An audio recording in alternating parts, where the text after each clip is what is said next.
नमस्कार बच्चों, आज हम पढ़ेंगे प्रतीप अलंकार और व्यतिरेक अलंकार। तो पहले मैं आपको प्रतीप अलंकार पढ़ाऊंगी। प्रतीप का अर्थ होता है उल्टा अथवा विपरीत। इसका मतलब हुआ जो बात कही जाए उसके विपरीत बात। इसकी परिभाषा हम देख लेते हैं।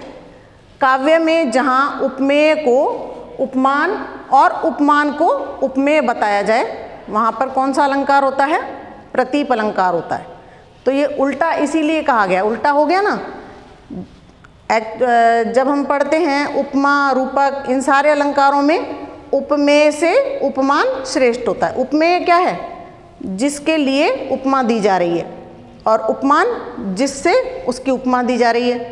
तो जो चीज़ प्रसिद्ध है वो उपमान है। जैसे चंद्रमा हुआ, कमल हुआ, सूर्य हुआ, ये प्रसिद्ध उपमान है सभी। तो अब यहाँ क्या करते हैं प्रतीप अलंकार में? चंद्रमा को तो मुख बता दिया और मुख को चंद्रमा से श्रेष्ठ बता दिया, तो वहाँ प्रतीप अलंकार होता है। अर्थात जो प्रसिद्ध उपमान है उसको हीन बताया जाए या उसका अपकर्ष हो, उसकी निम्नता दिखाई दे, वहाँ पर प्रतीप अलंकार होता है। हम उदाहरण के द्वारा समझते हैं इसको। पहला उदाहरण देखिए, सीये वदन सम हिमकर नाही। कहते हैं कि सीता जी का जो मुख है हिमकर की समानता उससे नहीं दी जा सकती। हिमकर अर्थात चंद्रमा।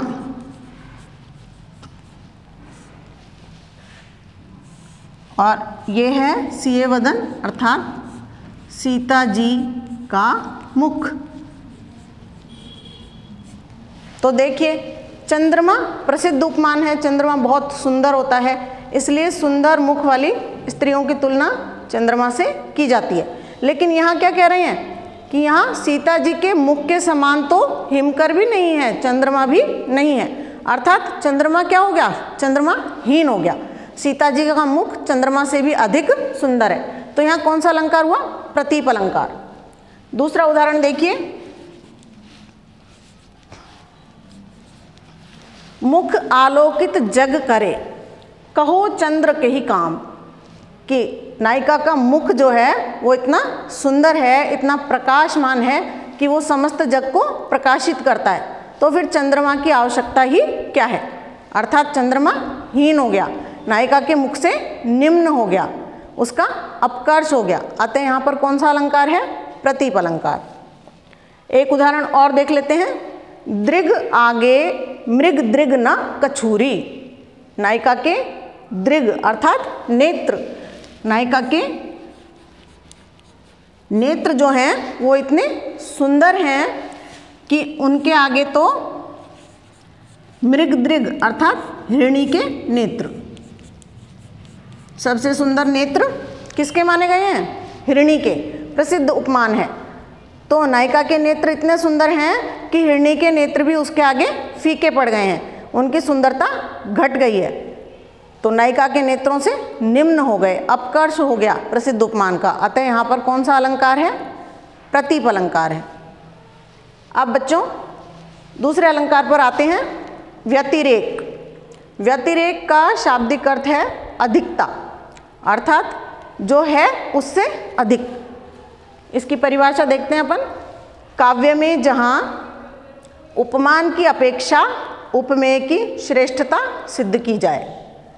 उपमान वही प्रसिद्ध उपमान, जैसे चंद्रमा, हिरणी की आँखें और सूर्य, ये सब प्रसिद्ध उपमान हैं। अभी बताया था आपको प्रतीप अलंकार में। तो ये सब श्रेष्ठ होते हैं अपने आप में, इनके जैसा नहीं हो सकता। लेकिन यहाँ पर क्या होता है? उपमेय को उपमान से भी अधिक श्रेष्ठ बताया जाए, उसकी समता उससे की जाएगी, लेकिन उसमें एक गुण अधिक बताया जाएगा। तब वहाँ कौन सा अलंकार होगा? व्यतिरेक अलंकार होगा। अधिकता होने लग जाती है। उदाहरण से आपको समझ में आएगा अच्छे से। उदाहरण देखते हैं। साधु ऊंचे शैल सम। शैल अर्थात पर्वत। तो साधु लोग जो होते हैं, सज्जन लोग जो होते हैं, वो उनकी ऊंचाई पर्वत के समान होती है। वो अपने आचरण से समाज में अपनी उच्चता सिद्ध करते हैं, तो वो पर्वत के समान ऊंचे होते हैं। किंतु प्रकृति सुकुमार। किंतु पर्वत तो कैसा होता है, कठोर, और साधुओं की प्रकृति कैसी होती है, कोमल होती है। सुकुमार अर्थात कोमल, तो उनकी प्रकृति कोमल है, इसलिए वो पर्वत से अधिक श्रेष्ठ हो गए। तो प्रसिद्ध उपमान के आगे उपमेय को श्रेष्ठ बता दिया। अतः यहाँ पर व्यतिरेक अलंकार है।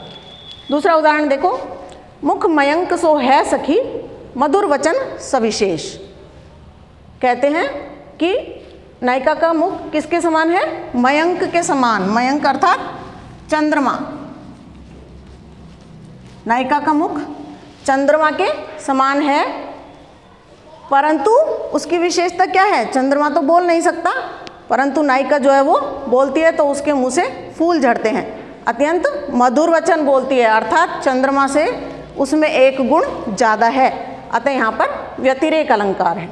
एक और उदाहरण देखते हैं, का सरवरी तेहि देऊ मयंकु चंद्र कलंकी वह निकलंकु।